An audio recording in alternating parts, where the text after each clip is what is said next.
7 News, toute info.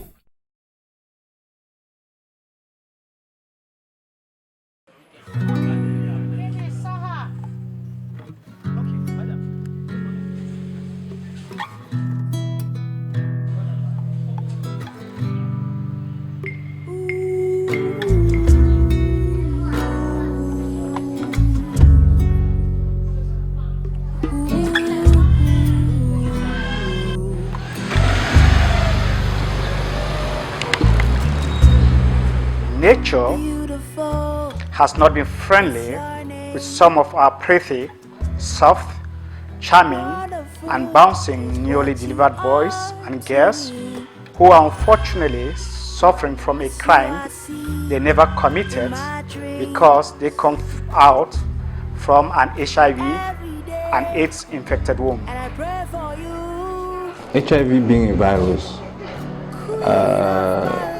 can be transmitted from mother to child. Most of the transmission, most of the infection of the newborn baby occurs during birth. That means during labor and childbearing. Sometimes it also passes through the placenta to infect the fetus. But most of them, as I said, get infected through birth, during passage. And unfortunately, initially, there was little that could be done, but nowadays with a lot of research and a lot of work, the disease has been cut down drastically. So there is a particular program of prevention from mother to child of HIV. As far as transmission of mother to child, transmission of HIV is concerned, Cameroon is a program that's well instituted because the program is actually well organized even at the level of the Ministry of Public Health. It's a program that it's been in place for a very long time, and it's one of those programs that is taken very, very seriously. Just to show the seriousness of it, you can realize that most pregnant women they have what they call an opt-out policy. That's the only place. Opt-out policy means you can do the HIV screening test for a pregnant woman without actually doing counseling, and it's a must that you must do it. That's what they call opt-out policy. Unlike opt-in, where you have to ask for your consent and go through counseling before they do it. So, just to show how serious the government is on the prevention of mother-to-child transmission of HIV, we have an opt-out policy. So all pregnant women are screened for HIV, and other illnesses must be screened for HIV. So it's a program that's in place and the government is taking it seriously. Over 90% of HIV infections in children between the age of 0 to 15 are unfortunately carriers of the HIV virus that was transmitted from their mother as they tried to make it into the world. Pourquoi sommes-nous arrivés à développer cette stratégie de la réduction de la transmission mère-enfant du VIH à travers ce qu'on appelait la PTM, prévention de transmission mère-enfant du VIH? Eh bien, c'est parce que l'infection à VIH touche avec acuité la population infantile. La transmission est très élevée de la mère à l'enfant. Pour avoir quelques chiffres, je vous dirais que quand on regarde la population des enfants infectés par le VIH, 90% d'entre eux ont été contaminés par leur maman pendant la grossesse, ou pendant l'accouchement, ou encore après l'accouchement à travers l'allaitement maternel. Voyez-vous? Ce qui fait de cette initiative qui vise à réduire la transmission mère-enfant du VIH un volet essentiel au niveau des femmes enceintes, notamment les femmes enceintes séropositives. On sait aussi que, en absence d'intervention médicale, le risque de transmettre pour une mère le virus du VIH à son enfant, si elle est infectée, varie de 30 à 45%. Quand on considère la grossesse jusqu'à la fin de l'allaitement maternel après l'accouchement de cet enfant. Or, les études, les travaux qui ont été menés sur le plan médical jusqu'ici montrent clairement que l'on peut faire passer ces risques de 45%, comme nous l'avons dit, à moins de 5% si on met en place et attend ce qu'on appelle la prévention de la transmission mère-enfant du VIH. The unwanted contamination of this virus by the children comes as a result of infected amniotic fluid, which is a transfer of infected cells during the fetal maternal blood exchange at pregnancy term. The peripartum transmission, which is the existence of uterine contraction during labor, that's, in another word, involve micromaternal blood transfusion towards fetal blood, and the postnatal transmission primarily done through breastfeeding. On entend déjà par postpartum la suite de l'accouchement. On dit qu'une femme est en postpartum quand elle a accouché, n'est-ce pas? On distingue deux périodes dans le postpartum. On a le postpartum immédiat qui est de 24 heures après l'accouchement et le postpartum tardif qui va jusqu'à 6 semaines. Maintenant, dans le postpartum immédiat, il s'agit surtout de surveiller cette femme-là pour qu'elle ne meure pas, n'est-ce pas? Donc, on va surveiller les paramètres vitaux comme la tension artérielle, comme le pouls, comme la fréquence respiratoire, l'existence d'un saignement anormal ou pas, la contraction utérine. Et il y a une fréquence à laquelle on surveille ces éléments-là jusqu'à ce que la femme sorte de la salle d'accouchement et même de la maternité. Maintenant, quand elle est sortie de la maternité, normalement, et ça c'est aussi un élément que je voudrais porter à votre information, pour dire que, vous avez aussi ce rôle à jouer pour dire que les femmes qui ont accouché, qu'elles ne pensent pas que quand elle a accouché et qu'elle est sortie de la maternité, c'est terminé. C'est terminé quand elle est revenue à sa consultation de 6 semaines après l'accouchement. Donc normalement, nous-mêmes, le corps médical, parfois nous péchons à ne pas insister là-dessus, mais il faut qu'on sache que quand une femme a accouché, on doit la revoir 6 semaines après. 6 semaines après, pourquoi?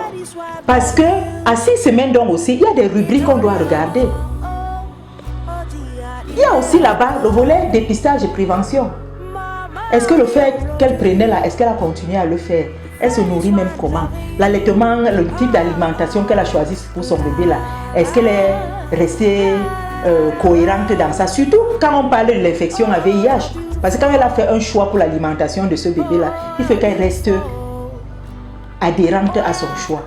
Parce que le fait de changer les modes d'alimentation un peu n'importe comment peut créer des problèmes chez le bébé. Donc il y a ce volet prévention là. Il y a le volet même traitement et prise en charge de certaines maladies. Si elle était infectée par le VIH, c'est le moment maintenant de la référer pour sa prise en charge. Parce que la grossesse étant passée, il faut qu'on s'occupe maintenant de sa propre santé en tant qu'adulte normal. Donc j'ai parlé du dépistage, j'ai parlé de la prévention. Il y a le volet counseling qui est important. Le counseling, il va porter sur plusieurs choses. Il va porter sur la nutrition de la femme. Je l'ai dit tantôt. Il va aussi porter sur la nutrition du bébé. Il va porter même sur la reprise de l'activité sexuelle, parce que c'est souvent un problème qui préoccupe des couples. Il va porter sur la planification familiale, parce qu'il est idéal quand même qu'une femme se repose un peu après un accouchement avant de tomber encore enceinte. Donc, il y a ce volet planning familial, il y a le volet counseling et autres. Bon, et maintenant, pour la femme qui n'a jamais profité de certains dépistages, comme le dépistage du cancer du col et autres, c'est l'occasion de le lui proposer.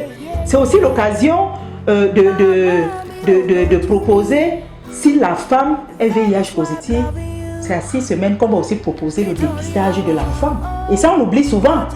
C'est-à-dire qu'on met toutes les mesures en route pour prévenir la transmission mère-enfant. Après, maintenant, ça nous échappe un peu d'aller voir est-ce qu'on a réussi, est-ce qu'on n'a pas réussi. There are other factors to take into consideration, including breastfeeding, because HIV can be transmitted from mother to child by breastfeeding.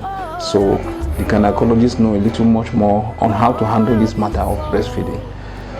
Some local women breastfeed and there is no problem, others will infect their children. So it's not very advisable.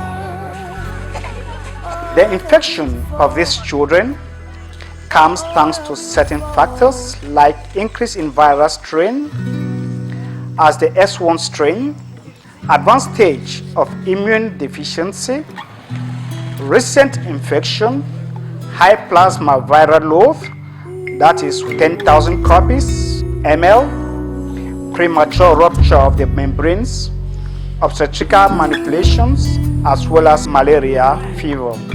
Working in line with the Millennium Development Goal, the authorities are putting hands on deck to ensure the reduction of infant mortality by 2/3 while improving maternal health. The transmission of mother to child of the HIV virus has become a major preoccupation of the government as well as members of the health family in Cameroon. Each pregnant woman must know the HIV status. Secondly, those that are positive need particular care. They need particularly to be taken care of in a way to prevent transmission from mother to child and also to treat themselves. In this regard, after HIV testing, there are other tests that are done, including CD4 count and viral count, and other tests like blood sugar, liver function enzymes, and kidney function tests, and so on.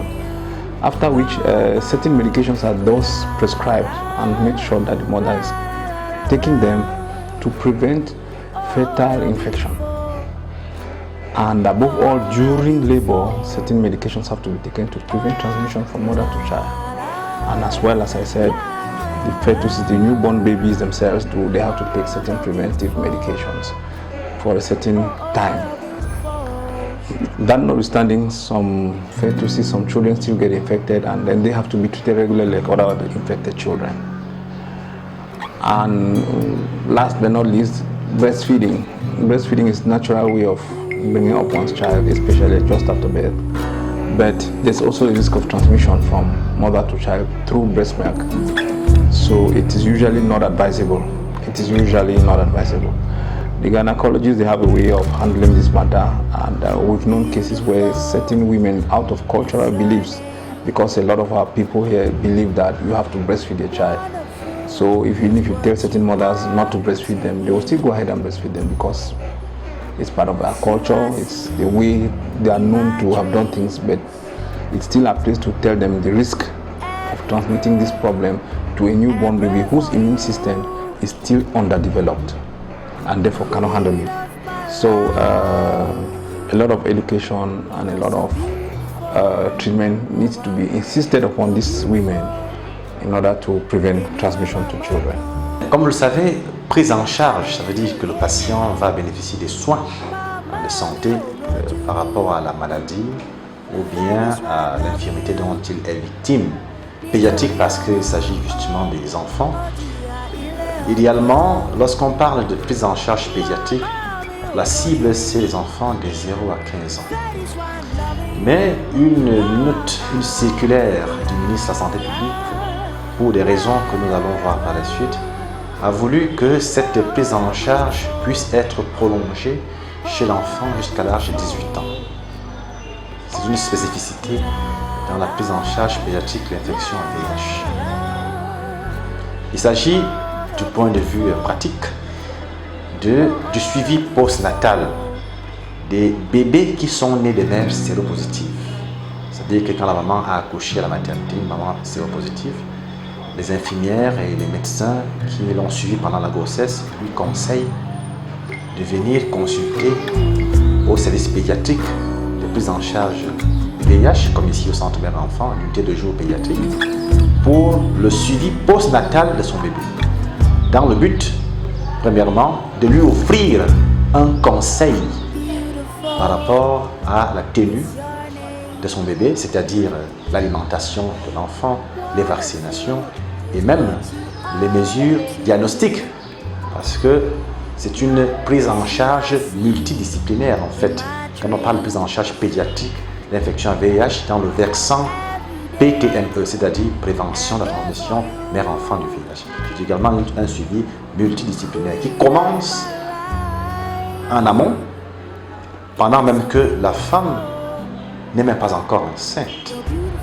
Protéger mon bébé. For the fear of infecting their unborn children, pregnant women are advised to pass through the counseling exercise as to reduce stress before going in for the voluntary screening in order to know and accept their status so as to enable them benefit from measures to prevent their babies from being infected before childbearing.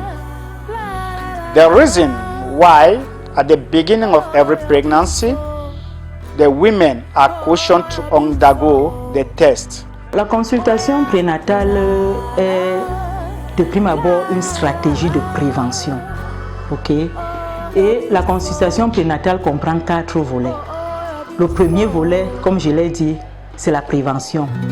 C'est-à-dire qu'on dépiste les maladies et les complications éventuelles qui peuvent survenir au cours de la grossesse et on les prend en charge en temps opportun. Le deuxième volet, c'est le volet curatif. C'est-à-dire que quand on a dépisté une maladie, on la traite. Le troisième volet, c'est la préparation à l'accouchement. La préparation à l'accouchement veut que cette femme-là soit prête à accoucher, quelles que soient les conditions. Prête à subvenir aux besoins éventuels en cas de complications. Prête à avoir des donneurs du sang. Prête à être transportable. Bref, la préparation à l'accouchement veut que la femme ne soit pas surprise par quoi que ce soit au moment de l'accouchement. Et le quatrième volet, c'est le volet éducation pour la santé. C'est-à-dire que tout ce qu'une personne peut faire pour que sa santé soit améliorée sans que ce soit forcément la prise d'un médicament. Je vais vous donner un exemple, comme pour ce qui est de la prévention du paludisme. Dans le cadre de l'éducation pour la santé, on peut rappeler aux femmes qu'il est important de voir les alentours de la maison propre, de prendre peut-être le traitement préventif intermittent, de dormir sous une moustiquaire imprégnée. Si on prend l'exemple de la prévention du tétanos, les informer sur la nécessité de se faire vacciner pendant la grossesse. Si on parle de la prévention de la transmission mère-enfant, les informer sur toutes les interventions qui sont importantes, qui sont à leur disposition pour tous ces effets-là. Donc, comme je l'ai rappelé, 4 volets. Le volet prévention, on va prévenir tout ce qui est qu'on peut prévenir au cours de la grossesse, comme l'anémie, comme le paludisme, comme l'infection à VIH ou les IST même. Il y a le volet curatif qui veut qu'on dépiste les maladies et les complications à temps et qu'on les traite. Il y a la préparation à l'accouchement, comme je l'ai dit, et il y a le volet éducationnel ou promotion de la santé. It's important for a pregnant woman to do the HIV and AIDS test because when she knows her status, she'll live a better life, and we want to stop the transmission of HIV and AIDS. Since there are many methods of transmission, one of the methods is from a mother to her offspring. So when a pregnant woman does it, our aim is to stop the transmission to break that chain from mother to child. So during our antenatal clinics, we encourage them to do the HIV screening test. Progress has been made by the government in order to eliminate the transmission from mother to child, as antiretrovirus drugs are administered to HIV positive pregnant women from the day their status is discovered. Educating the women, advice on the importance of early prenatal consultation, and constant follow-up by medical personnel have been put in place to eliminate transmission of the virus. Le risque pour une mère de contaminer son enfant. Et une femme enceinte séropositive peut donc donner naissance, grâce à ce programme, à un enfant sain, un enfant non infecté. Un couple, c'est-à-dire que le père est infecté, la mère est infectée, peut donner naissance à un enfant non infecté grâce à ce programme, grâce à la prévention de transmission mère-enfant du VIH. Et comment donc en arriver là? Les pays, après ce coup d'envoi donné par l'OMS, au vu des avancées scientifiques qui ont été faites sur la lutte contre l'infection à VIH sur le plan mondial, vous savez que c'est un des objectifs du millénaire pour le développement. Alors, les pays ont pris à bras le corps de développer des programmes et passer à l'échelle pour rendre accessible la prévention de mère-enfant du VIH jusqu'au point le plus reculé. Le Cameroun également, depuis 2006, est passé à l'échelle. Après les études pilotes qui avaient commencé en 2000 et études auxquelles le Centre mère-enfant a participé. Le Cameroun a maintenant mis à disposition le programme de prévention de transmission mère-enfant du VIH dans tous les hôpitaux du district, jusque dans les CMA, où on trouve des unités de prise en charge, où on trouve un personnel formé en PTME. Donc le système national de santé publique, jusque dans les centres de santé, est imprégné de ce programme-là, en sorte que ce programme soit le plus proche possible de la population. D'un point de vue donc stratégique, c'est cette initiative en 4 étapes qui a été implémentée par l'OMS qui est appliquée. Ce qui veut dire qu'on n'attend même pas qu'on ait affaire à une femme enceinte séropositive. On commence en amont, en sensibilisant la cible, c'est-à-dire les femmes en âge de procréer, et même les hommes, puisque comme vous le savez, les femmes conçoivent leur grossesse des hommes. Donc, si les hommes ne sont pas infectés, il y aura aussi moins de femmes qui seraient infectées, les femmes non plus ne seraient pas infectées. Donc tout le monde est concerné, ce n'est pas seulement la jeune fille en âge de procréer, même le jeune garçon aussi. Tout le monde doit être imprégné de ses connaissances en matière de VIH. D'où les campagnes que vous voyez organisées dans les pays comme au Cameroun. Une semaine est consacrée pour à la lutte contre le VIH. Donc cette stratégie déjà qui vise à informer les filles en âge de procréer, informer les jeunes garçons, dans tous les milieux sociaux, même chez les travailleurs du sexe, tous les milieux où on a des personnes particulièrement à risque, vise déjà à réduire le nombre de personnes qui s'infectent au VIH. Maintenant, secondairement, lorsqu'on a donc affaire aux femmes qui sont déjà enceintes, alors on se rapproche beaucoup plus de notre transmission de mère-enfant du VIH. Et qu'est-ce qui est donc prévu? C'est le dépistage systématique de toutes les femmes enceintes. C'est-à-dire que lorsqu'elles viennent pour la visite prénatale, on leur offre aussi, dans une stratégie opt-in, dans le paquet des examens à faire, on les informe bien sûr qu'il est indispensable pour elles de faire le dépistage de VIH afin que l'on puisse y agir tôt et protéger son enfant au cas où malheureux où elle serait infectée. Donc systématiquement est proposé ce dépistage de VIH à toutes les femmes enceintes. On ne les oblige pas, on les informe, c'est un consentement éclairé qu'on obtient. 7 News, toute info.